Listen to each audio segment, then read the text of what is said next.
So I wrote an article last year in the Daily Hive arguing against mandates. I said that I supported vaccines, but I didn't necessarily support all of the mandates that we were seeing at the time. And I went a step further to say that I was concerned mandates could affect communities of color by causing them even more discrimination. So a slightly different topic and a different position than yours, but I too was attacked ferociously online, being told I was a demon. One person, I recall this because I've never been called a terrorist before, but I certainly got that.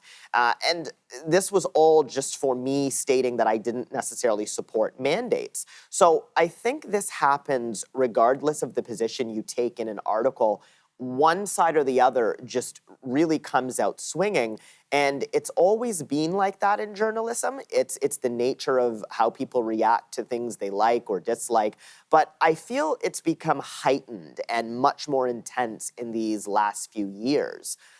So to say that, journalist to journalist, how do you think that environment affects writing and reporting? Does it make you rethink what you may say in an article, a position you may take?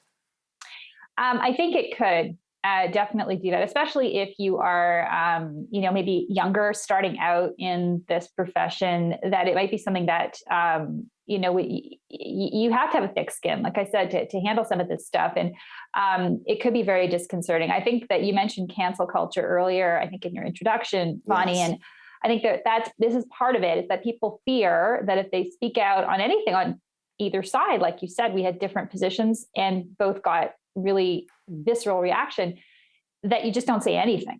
And so people will shy away from certain topics because they just feel if they say anything, they're going to get attacked from one side or the other. And that is a really distressing thing. I think, in my case, my editor, when I spoke to him, said that the Post is running a special on the weekend.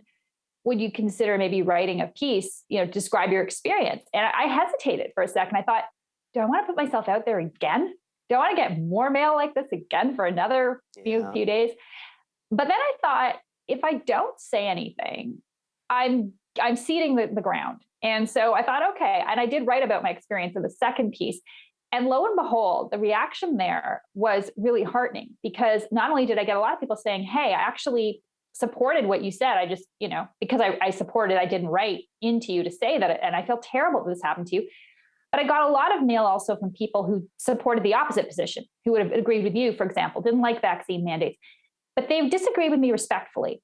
And they said, I'm really sorry about what happened to you, but I'd like to engage with you in a dialogue. And that cheered me so much. I made a point of answering as many of those messages as I could. Some people still call me names. I didn't answer those. But it showed me that it gave me some resolve.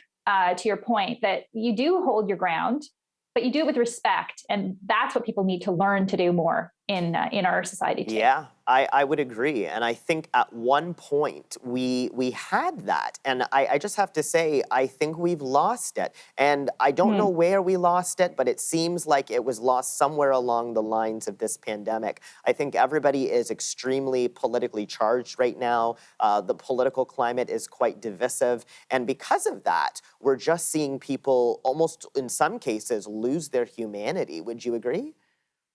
I would. I think the pandemic accelerated what was already there. It's an old saw to blame social media, but I will put a lot of blame on social media simply in the way that its structure appeals or brings out, I think, some of our worst impulses. When you can be anonymous or at least miles away in cyberspace from your target, it's a lot easier to be cruel, to say things you wouldn't say face to face, because you don't have to deal with the repercussions. It's like yelling at your TV, except we're all now yelling at our TV on Twitter or on, Parler or Rumble, all these places.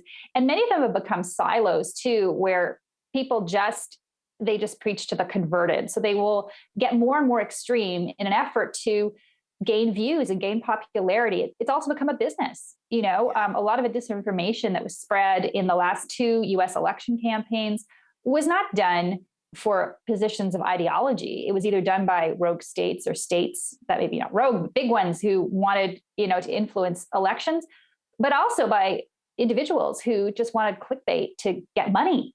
And they made up all sorts of stuff and put it out there. Yeah, we've seen it happen. And we're, again, in this climate now where people are using social media to benefit themselves financially and will say and do just about anything for that exposure. I think it's a real problem, and we're going to pick up and touch on it just after these messages.